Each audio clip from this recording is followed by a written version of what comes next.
Home advantage? There's not been one between Sheffield and Guildford recently. The Steelers have won both games on the road against the Flames this season and the last 8 there in total. But Guildford swept the series here last season on their way to a second place finish. After a rough start to this season though, second looks a way off for Paul Dixon's team, but they've got points from 9 of their last 11 games and are beginning to climb the table. The Steelers bring Matt Greenfield back in, but are otherwise unchanged from their win in Manchester on Thursday, with Sam Jones now confirmed on the injury reserve list. The Steelers just want this out of the zone. They might be able to do a little bit more than that now. There's a chance to counter. Balmas throws it across, and it wasn't there for Ciampini. Flames go out of the zone off the boards. Crinella isolated at the moment. Support is slow in arriving. Trying to get it towards Ferguson. The Steelers broke it up. Ferguson, nice little reverse. It's out front and the Flames have scored. Great finish from Crinella, but it was the pass from behind that made the difference. Yeah, we'll see on the replay. The play was going back behind the net. We'll see, and Crinella beats his man out of the corner. It's his little backhand pass. Greenfield looking the other way. By the time he comes back to go left, to go right, puck is up and into the top of the net. That's some great hands by Crinella to get it back and forward. But all starts with him beating the man out of the corner and the little pass from behind the net. The opening goal is a Guildford goal at 5:23. 13 minutes left in the first period here. Sheffield go on the power play to see if they can tie things up. So penalty on Glover. Steelers power play. Very nearly scored right away through Newman. A little opportunity here. This is on the power play right off the face-off, and Newman tries to walk it out in front and tried to go up top, but right there, good stick by Guildford's defenseman. Back into the corner. Usa couldn't get onto it. The Flames will get it clear, and Tate loves space to work in. And he'll get onto this one. Speed just took him a little bit too deep in the end. And the Steelers with a nice switch. Usula. Newman's waiting for the one-timer. Usula will do it all himself. Save made by McAdam. Yeah, Newman does a good job there, drawing the netmire, the defenseman, back, allowing Usula the opportunity to cut back in front of the net to get that good opportunity. Way 2-on-1. No way forward down the ice really for Simpson. Gives Ciampini something to go and chase after. Four Guildford players had to go back behind their own end line. Still 1 minute of power play to come. Oh, it's gone in. They threw it out front, hopefully, and McParland's going to get credit for that. Guildford get a power play goal, but what a strange one. Yeah, we'll have to see this one back on the replay if we see if it goes off. If it goes off Tansey and Greenfield, as it's just trying to center the puck out in front. Nothing real play as Tansey does a good job, and we'll see right there. Oh yeah, it does goes off Tansey, and then Greenfield doesn't quite hug the post. And it looks like it goes up just right on the ankle crease of the pad right there. Steelers winning streak coming into this game is 5 in a row. It's in real jeopardy at the moment. Well, there is still an awfully long time to go. Greenfield has dropped his stick there. He'll have to go and get it back. Yeah, a little bit of frustration there too as he does it. I think he's a little bit slippery there as he tries to dry it off.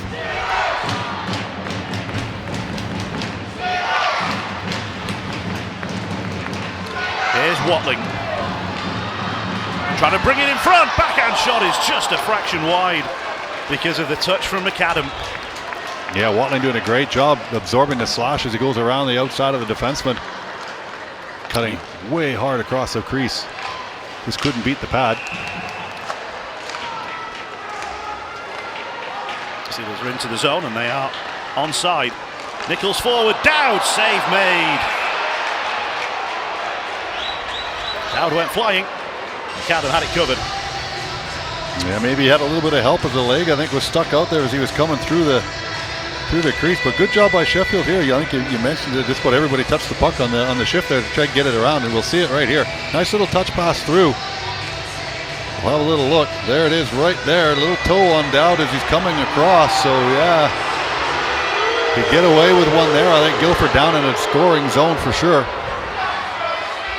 Steelers trailing by 2, and they needed to get the crowd back into it, and maybe the perceived missed call might just be the thing that does it. I'd rather it was a goal, but let's see what they can work out here. Chance right in front, and they do get the goal. Newman with the deadly finish from in front. Sometimes I think you're just psychic there, Jonathan.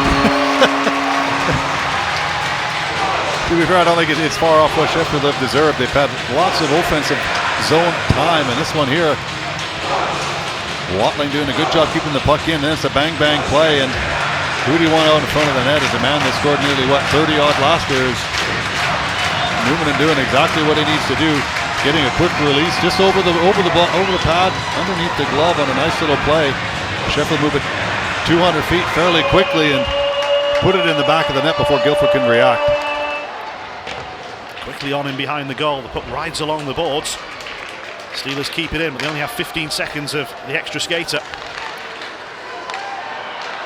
Sorceman's shot, saved but not held. It's loose in front, and it was off the post, was it? And then the net is not free as McAdam was desperate to get back to a puck that suddenly appeared live at his left-hand side. Yeah, Tansey gets a good job out in front. Good shot through here from Sauceman. You can see head up all the way, looking to see what he can do. Gets it past the top guy. And here we'll see what happens after that. Goes off the Guildford defenseman. And then back onto the post. And then it comes ricocheting around. Better angle here. Right there, just off the outside. Tansey, unfortunate, doesn't quite get it. It looked like it was. Dowd on for Nichols. Angle was tight, so he tried to wrap it around and he played it against the outside of the goal. It was on for a moment. Long reach, Nichols just about gets it around the outside and into the open net with Allen out in front, hacking away at it as well. Tansey was given an awkward one to deal with, a pass arriving between his legs. Watling.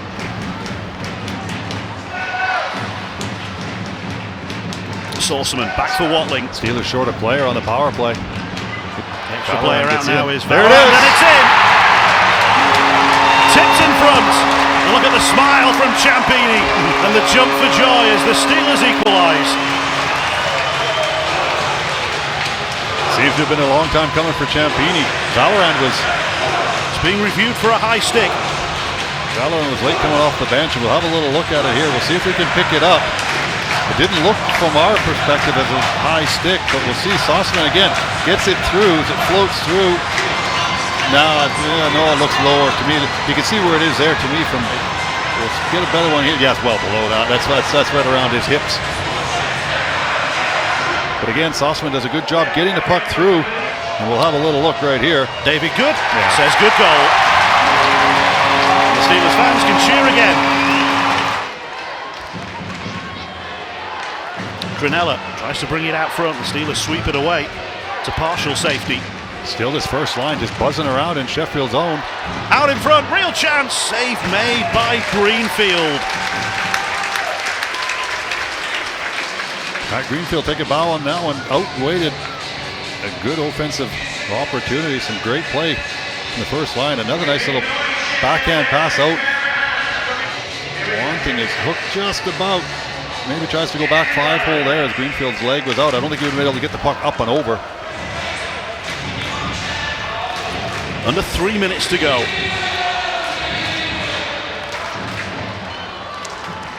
Glover does well on the draw. Oh, and it's a penalty. That's straight out of play. Straight out. Ouch. Oh, wow. Worst call in hockey right there. Oh.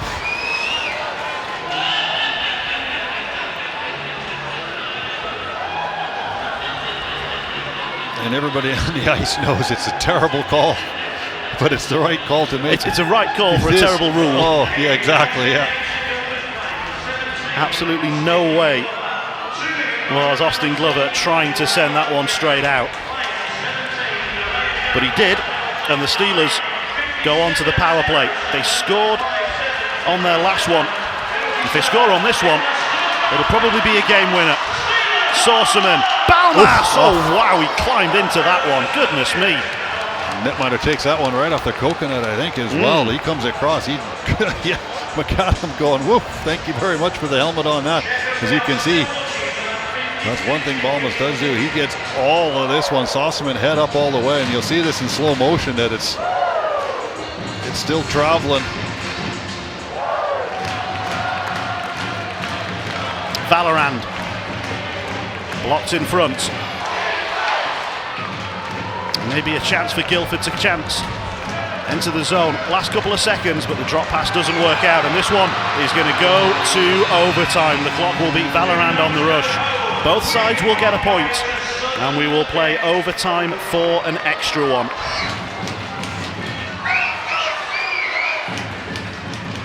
Watling cuts inside. Patrick Watling hits the post for the second time today, and then Diffley overskated the rebound, but it's grabbed hold of by Watling, and the save made again.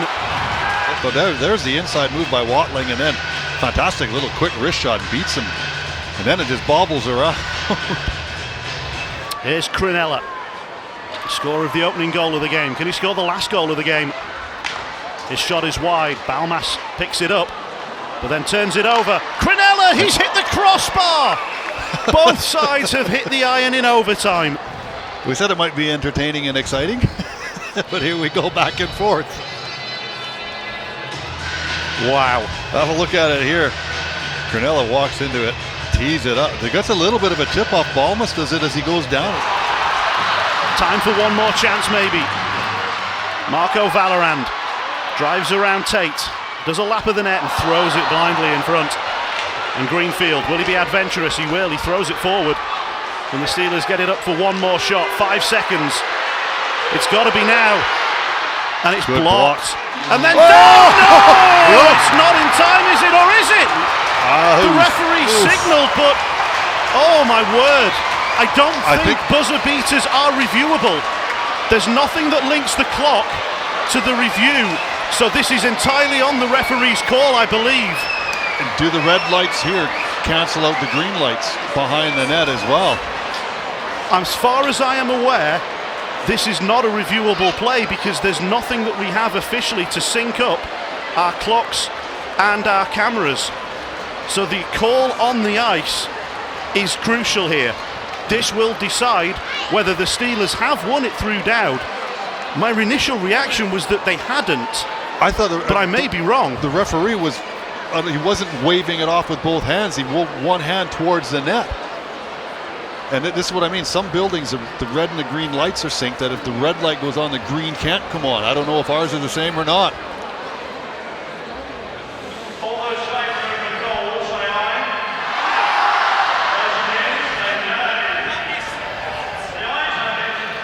So the officials then will take a look at the replay. Oh, here we go. Here comes the decision. No goal. So here goes Mitchell Balmas, the first shot of the shootout, up against McAdam. And he can't go through the pads. And the save is made. Balmas is trying to wait him out as much as he could. McAdam does a good job. You see it here. A couple of good stick handling moves, trying to open up the 5-hole.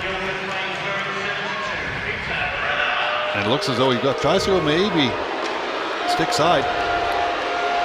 Here goes Crinella, and he scores on the backhand. Advantage Guildford.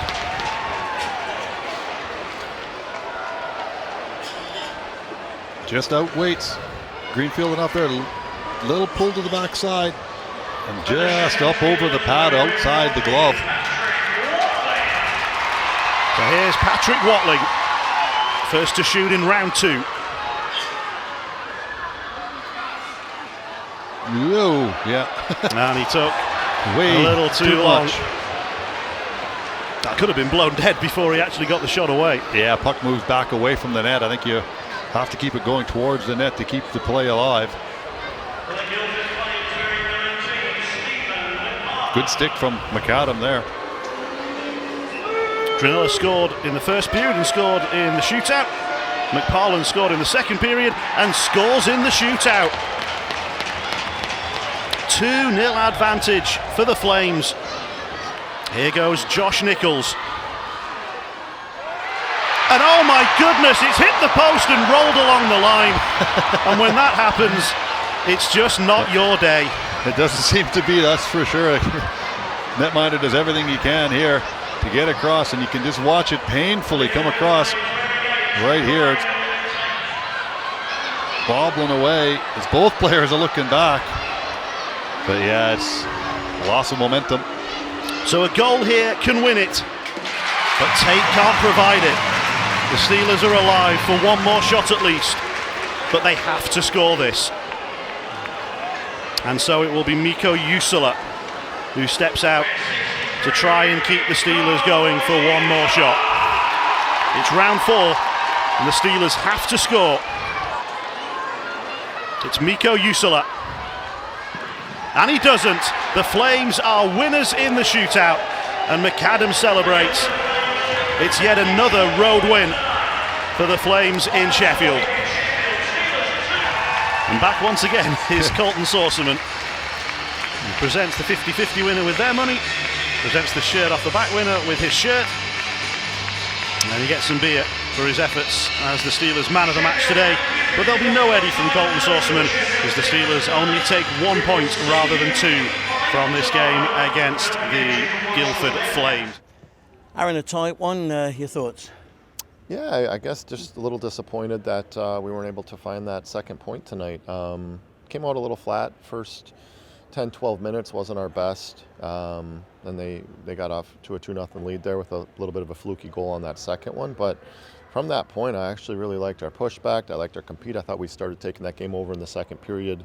Pretty lucky to be in the situation down a goal after 2. And third period, I think we outshot them 21-5 in the third in the overtime and 40-21 in the game. So the chances were there for us tonight to get 2 points, and just didn't get it done. Hit a couple posts, goalie made a couple big saves late. That's just the reality of the business some nights. But we didn't quit when we were down 2-0. That says a lot about our group. And like I said, I feel like we probably deserve better than the only 1 point tonight. But that's the way it is. The power play's been so good recently, and we had those chances in the third, didn't we?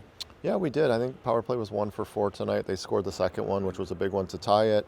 Again, you get a power play with 3 minutes to go in a 2-2 game. You'd like to see them finish the job and get you that extra point tonight. But like I said, I think we're at 47% in the cup and 25-26% in the league, over 35% in both competitions. That's a pretty ridiculous number. So it's definitely not been an issue this year like it was last year.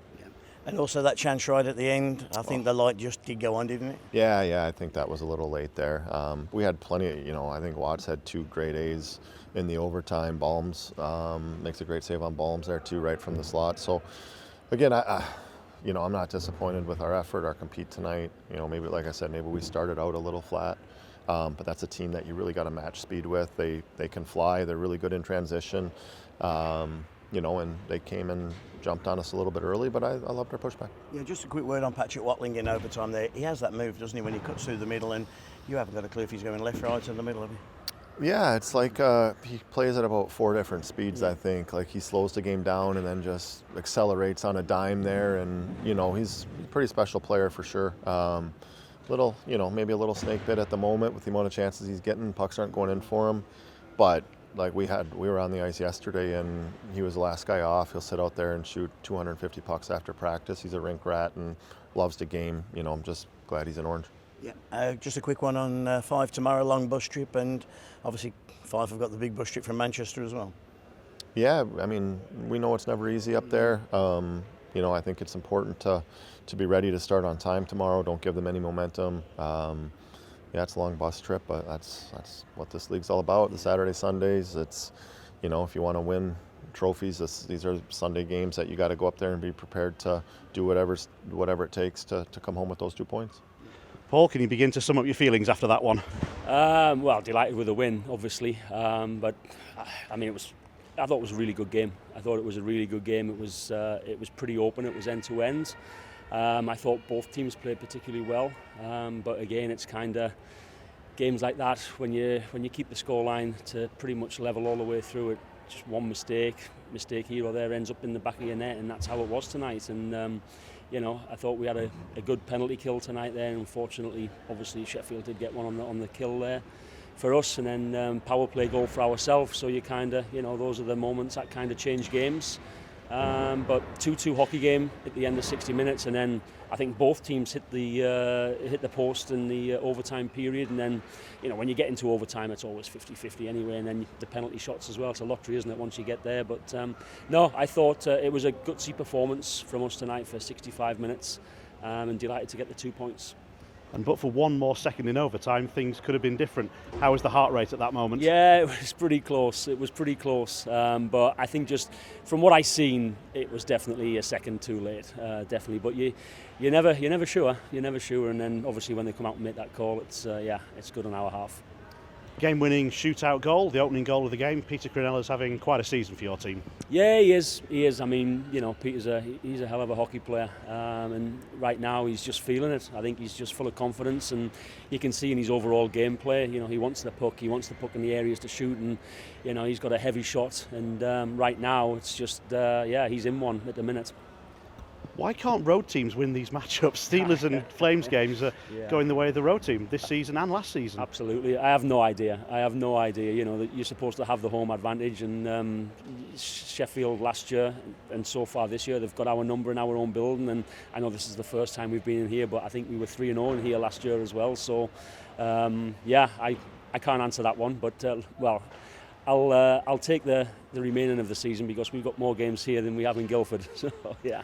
The final word of the night, though, needs to go for Eamon McAdam. Another stellar performance. Yeah, he was huge. Mac's been in great form for us over the last few games, and you need your goalie, especially penalty killing 5-on-5, and then the big moments in the games. And Mac's he's again, when we talk about Peter Crinella being in good form, and certainly Mac's been in great form for us as well. And again, he's a goalie full of confidence right now.